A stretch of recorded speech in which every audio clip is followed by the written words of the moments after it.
The relationship between dietary fat and human health has been studied extensively for decades, and within that research, cooking oils occupy a particularly important position. Oils are not a peripheral part of the diet. They are central to how food is prepared, how nutrients are absorbed, and how the body manages its internal chemical environment. For most of adult life, the body has a fairly robust capacity to handle a range of dietary inputs, compensating for imbalances through a variety of metabolic and immune mechanisms. However, as the body ages, and especially after the age of 70, those compensatory systems begin to operate with less efficiency. What the body could previously neutralize or manage within acceptable ranges starts to accumulate in ways that become biologically significant. This is precisely why the type of cooking oil a person uses past the age of 70 is not a minor nutritional detail. It is a factor that intersects directly with how inflammation behaves in the aging body, and inflammation in turn is connected to virtually every major health condition associated with aging. To understand why certain oils become problematic specifically in later life, it is necessary to first understand what inflammation is and how it functions. Inflammation is a biological process, not inherently a disease. It is the body's mechanism for responding to injury, infection, and cellular stress. When tissue is damaged or a pathogen is detected, the immune system releases chemical signals that direct immune cells to the affected area, increase blood flow, and trigger repair processes. This acute form of inflammation is essential to survival and recovery. The problem that has become a major focus of medical research in recent decades is chronic, low-grade inflammation, a state in which the immune system remains persistently activated at a low level, not in response to any immediate threat, but as a kind of ongoing background process. This chronic state, sometimes referred to in clinical literature as inflammaging, is now understood to be a core feature of biological aging itself, and a driver of conditions including cardiovascular disease, type 2 diabetes, neurodegeneration, joint deterioration, and impaired immune function. The reason diet, and specifically dietary fat, connects so directly to this inflammatory state has to do with the biochemical role that fatty acids play in the production of signaling molecules. Fats are not simply stored energy. They are incorporated into cell membranes throughout the body and serve as the raw material from which the body synthesizes compounds called eicosanoids, which include prostaglandins, thromboxanes, and leukotrienes. These molecules regulate a wide range of processes including pain sensitivity, clotting, blood vessel dilation and constriction, and immune activation. Crucially, the type of eicosanoids the body produces depends directly on the type of fatty acids available. Fatty acids derived from omega-6 polyunsaturated fats tend to produce pro-inflammatory eicosanoids, while those derived from omega-3 polyunsaturated fats tend to produce anti-inflammatory or resolution-promoting compounds. This distinction forms the biochemical basis for why the ratio of omega-6 to omega-3 fatty acids in the diet is considered clinically meaningful. The oil that warrants particular attention in the context of aging, and the one that most nutritional researchers and physicians point to when discussing dietary inflammation in older adults, is refined vegetable oil, with specific reference to oils that are extremely high in omega-6 linoleic acid and have been processed under high heat, pressure, and chemical solvents. The most commonly consumed oils in this category include soybean oil, corn oil, cottonseed oil, sunflower oil, and generic blended vegetable oils. These oils are not naturally occurring in the concentrated forms available commercially. They are the product of industrial extraction and refining processes that were developed primarily in the 20th century and that altered the fat landscape of the modern diet in fundamental ways. Soybean oil, for example, now accounts for a very large share of total fat consumption in many industrialized countries, and it is present not only as a standalone cooking oil, but as an ingredient in thousands of processed foods, sauces, condiments, baked goods, and restaurant-prepared meals. What makes these oils specifically problematic for older adults is a combination of factors that compound one another. The first factor is their exceptionally high omega-6 content relative to omega-3 content. Soybean oil has an omega-6 to omega-3 ratio of approximately 7 to 1, while corn oil has a ratio closer to 46 to 1. Sunflower oil, particularly the conventional high linoleic variety, contains almost no omega-3 fatty acids and derives the large majority of its fat content from omega-6 linoleic acid. Historically, Human populations consumed omega-6 and omega-3 fatty acids in a ratio estimated to be somewhere between 1:1 and 4:1. Modern dietary patterns in industrialized nations have pushed this ratio to estimates ranging from 15:1 up to 20:1 or higher. This shift represents a significant change in the biochemical inputs available to the immune system for producing its signaling compounds. When omega-6 fatty acids dominate the available pool, the body's production tilts toward pro-inflammatory eicosanoids. The second factor that makes this particularly relevant after age 70 is the reduced ability of the aging body to convert and metabolize these fatty acids efficiently, and the diminished capacity of aging tissue to resolve inflammation once it has been initiated. In younger individuals, the body maintains a functional balance between inflammatory initiation and resolution. Specialized pro-resolving mediators, which are compounds derived in part from omega-3 fatty acids, actively terminate inflammatory responses and restore tissue homeostasis. Research in gerontology has documented that the production of these resolving compounds declines with age, meaning that older adults are not only more likely to experience elevated inflammatory signaling, but also less equipped to bring that signaling back down to baseline. When high omega-6 oils continue to be consumed in this context, they provide continuous substrate for pro-inflammatory synthesis at a time when the resolution pathways are already compromised. The third factor involves the chemical stability of these oils and what happens to them during cooking.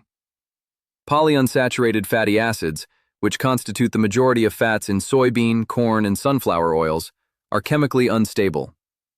The multiple double bonds in their molecular structure make them susceptible to oxidation, a reaction with oxygen that damages the molecular structure and generates reactive compounds. When these oils are heated to the temperatures commonly used in frying, sautéing, and even moderate stovetop cooking, the rate of oxidation accelerates significantly. The result is the formation of a range of degradation products including aldehydes, lipid peroxides, and other reactive oxygen species. Research published in peer-reviewed journals has identified specific aldehydes, such as 4-hydroxynonenal and malondialdehyde, as biologically active compounds that can trigger inflammatory signaling pathways, damage DNA, and interfere with normal cellular function.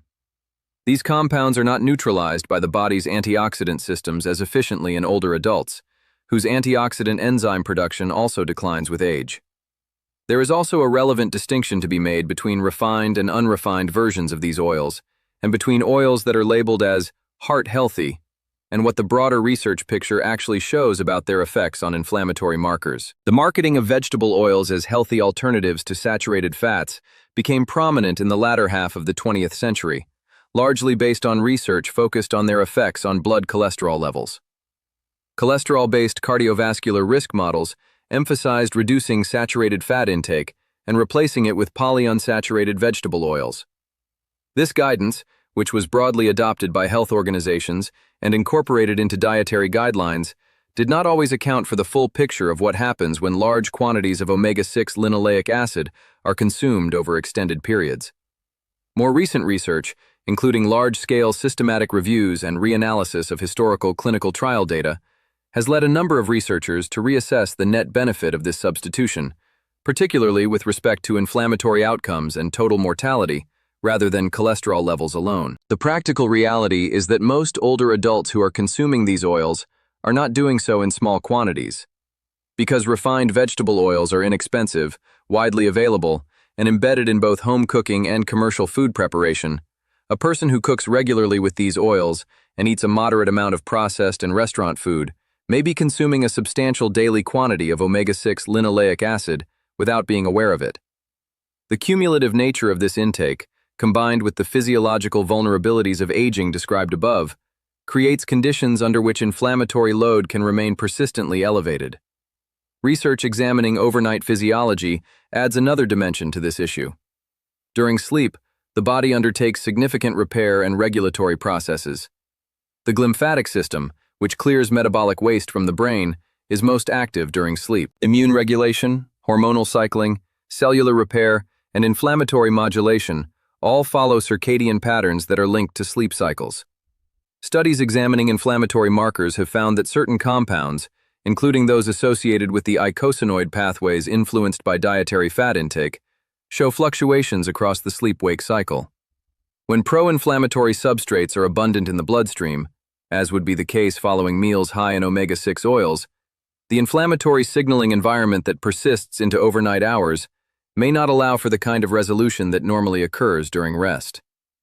In older adults, this is compounded by the already reduced efficiency of resolving pathways, meaning the body has less capacity to use sleep as a period of inflammatory restoration. The phrase triples inflammation overnight that often appears in popular health media is a simplification of a more complex set of processes, but the underlying observation it points toward has scientific grounding. Studies measuring inflammatory cytokines, C-reactive protein, and other biomarkers in older adults have found that dietary fat composition influences these markers across the course of a day, including during nighttime hours.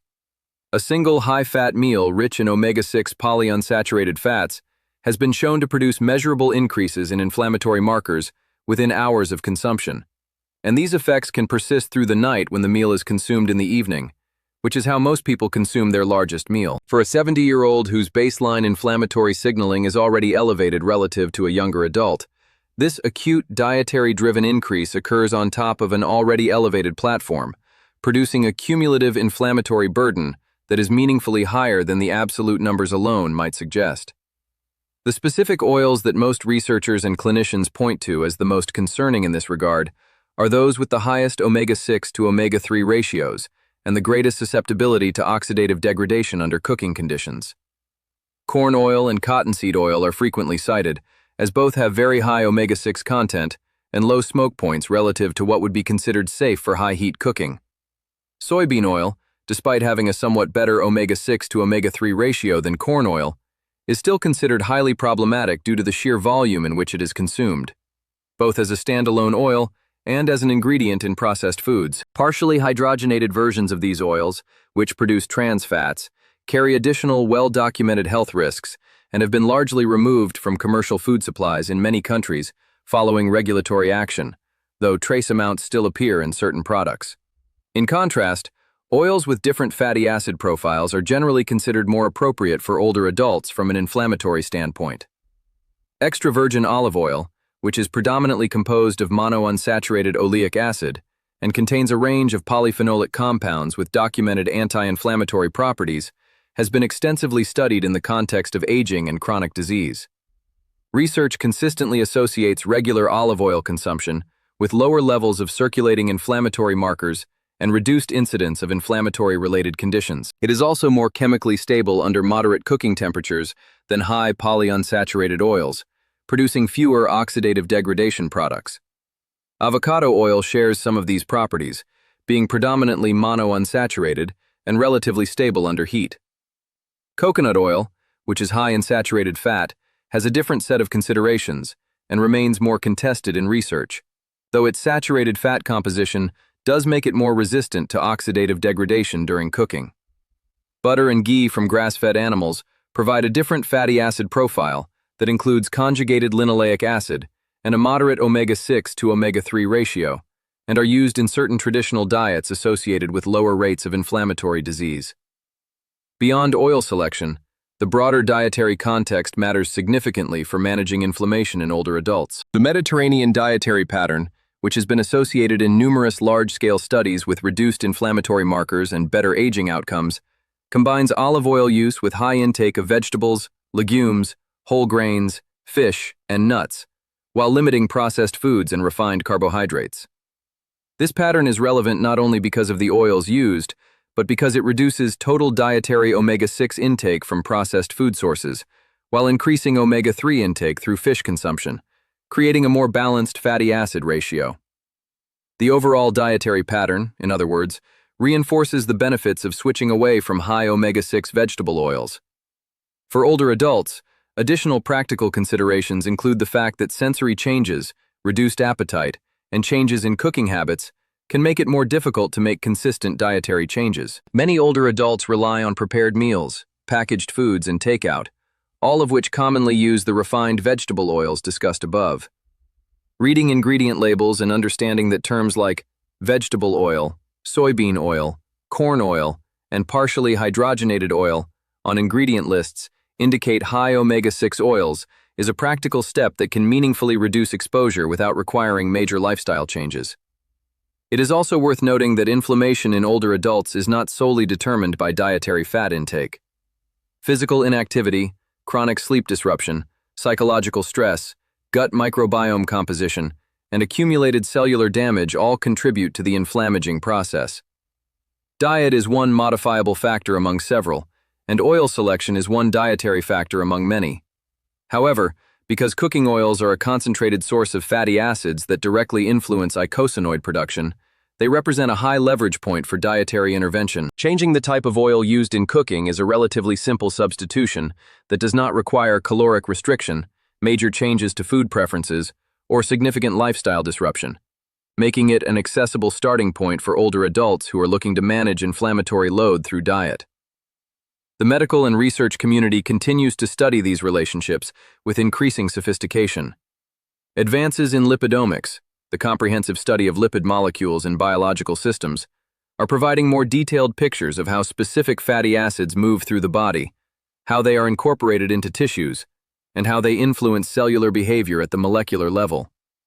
Research in this area is clarifying not only the role of different dietary fats in inflammation, but also how individual genetic variation affects these relationships, raising the possibility of more personalized dietary guidance in the future. What current research already supports, however, is the general principle that for adults over 70, reducing intake of refined high omega-6 vegetable oils and replacing them with more stable, less pro-inflammatory alternatives represents a meaningful dietary modification with a plausible and well-documented mechanism of benefit. In summary, the aging body faces a specific set of metabolic and immunological challenges that make the inflammatory consequences of cooking oil choice more significant than they might be in younger adults. The combination of elevated baseline inflammation, reduced resolving capacity, increased sensitivity to oxidative stress products, and the biochemical effects of overnight inflammatory activity creates a context in which the fatty acid composition of dietary oils has real and measurable relevance to health outcomes. Refined vegetable oils high in omega-6 polyunsaturated fatty acids, particularly soybean oil, corn oil, cottonseed oil, and conventional sunflower oil, contribute to this inflammatory environment through multiple pathways. They shift the fatty acid pool toward pro-inflammatory eicosanoid precursors. They generate oxidative degradation products when heated, and they maintain elevated inflammatory substrate availability during overnight recovery periods when the body most needs to resolve rather than amplify immune activity. Understanding these mechanisms and making informed substitutions toward more stable and less pro-inflammatory oils is a practical, evidence-informed step that older adults can take as part of a broader approach to managing the inflammatory dimensions of aging.